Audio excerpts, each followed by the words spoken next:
बीड जिल्ह्यात उघडकीस आलेल्या तब्बल 73 कोटी रुपयांच्या जमीन अधिग्रहण घोटाळ्यामुळे राज्याच्या प्रशासकीय वर्तुळात मोठी खळबळ उडाली आहे.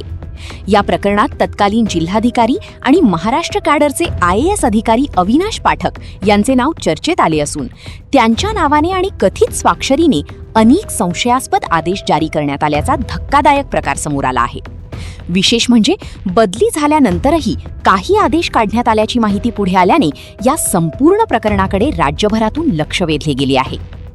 राष्ट्रीय महामार्ग आणि इतर प्रकल्पांसाठी सुरू असलेल्या जमीन अधिग्रहण प्रक्रियेदरम्यान काही जमीनधारकांना मोठ्या प्रमाणात नुकसान भरपाई मंजूर करण्यात आल्याचे समोर आले होते.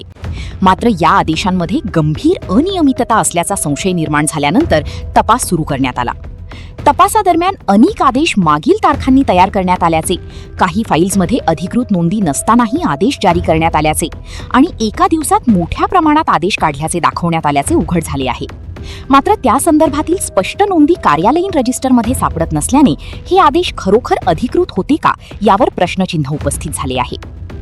या प्रकरणात काही अधिकाऱ्यांचे मोबाईल संभाषण, व्हॉट्सअप चॅट आणि विविध कागदपत्रांची तपासणी करण्यात येत आहे. तपास यंत्रणेला संशय आहे की काही जणांनी संगनमत करून शासनाची मोठ्या प्रमाणात आर्थिक फसवणूक केली असावी. घोटाळ्याची व्याप्ती वाढत असल्याने CID आणि विशेष तपास पथकाकडून अधिक खोलात जाऊन चौकशी सुरू आहे. अविनाश पाठक यांच्या स्वाक्षऱ्यांचीही पडताळणी केली जात असून त्या खऱ्या आहेत की बनावट याचा अहवाल अत्यंत महत्त्वाचा मानला जात आहे.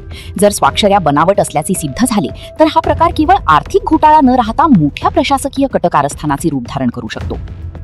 या संपूर्ण प्रकरणामुळे सरकारी यंत्रणांमधील पारदर्शकता, नियंत्रण यंत्रणा आणि प्रशासकीय जबाबदारीवर पुन्हा प्रश्न उपस्थित झाले आहेत.